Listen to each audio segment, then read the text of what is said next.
I'm sure you're always hearing about the latest iPhone or Samsung or whatever makes the headlines these days. But not everyone can afford the latest flagships, especially with the spike in pricing. I'm talking specifically about the iPhone X, who set an example of a $1,000 price tag. But it's not all bad, with cheaper alternatives such as the iPhone 6s and 7. This is William from Wink Tech, and in this video we'll be looking at the iPhone 6s and iPhone 7 and which one you should buy in a world of $1,000 smartphones. According to Apple's website, the iPhone 6s will cost you $450 for the 32GB model, and the iPhone 7 will cost you $550 for the 32GB variant. Although these prices are around half of that of the iPhone X, I wouldn't recommend buying these directly from Apple or brand new. You could easily get away with a refurbished or used model for a much cheaper price.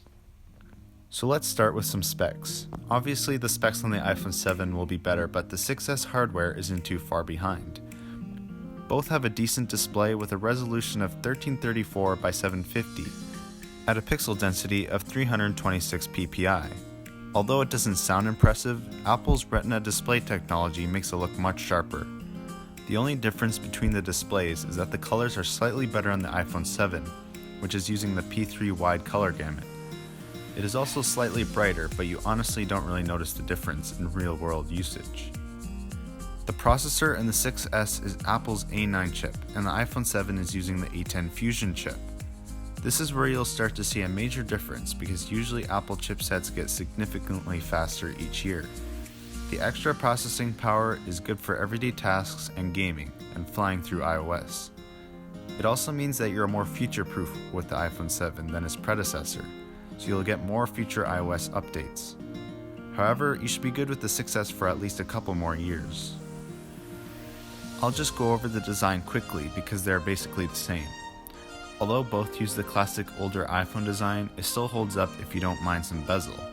It's like Steve Jobs said, it just works. The only difference between the design of the 6s and 7 is that the 7 has a more refined design, with a slightly bigger camera that blends in with the rest of the phone. There's also two speaker grills on the bottom due to the removal of the headphone jack. The most noticeable change though will be the antenna lines. They're moved up on the iPhone 7. Although so far it seems there isn't much of an argument for getting the 6s over the 7, there's a few things that people might prefer on the older iPhone. For one thing, the 6s has a 3.5mm headphone jack, which seems to be a rare commodity these days.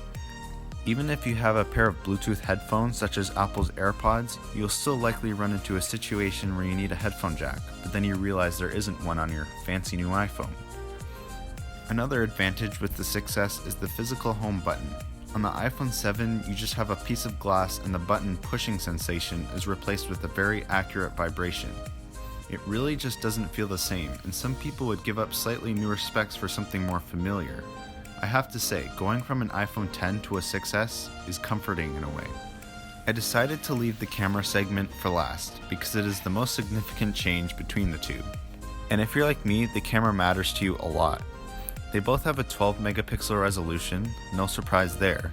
The real difference is in the sensor. With the iPhone 7, you're getting an f1.8 aperture compared to the f2.2 aperture on the 6s. Another huge advantage with the iPhone 7 is optical image stabilization. OIS is super important in a camera because it reduces camera shake in video and helps you take sharper pictures. The difference in the cameras is even bigger if you opt for an iPhone 7 Plus, which was the first iPhone to utilize dual cameras. The iPhone 7 Plus uses two 12 megapixel cameras. One is the regular f1.8, the other is an f2.8 telephoto lens. The secondary telephoto camera enables portrait mode, which simulates the blurry backgrounds you see taken on DSLR cameras. It's far from perfect, but it is a very nice feature. So, which one should you buy, the iPhone 6s or the iPhone 7? Well, it depends. Do you want a cheaper and more familiar iPhone, or do you want a slightly more expensive and better, especially in the camera department? Personally, I would prefer the iPhone 7. You get more value out of it, and to me, it seems a lot more refined than the 6s. Let me know in the comments below, do you use either of these phones or plan on getting one? If you enjoyed the video, please give a like and consider subscribing for more tech comparisons like this one.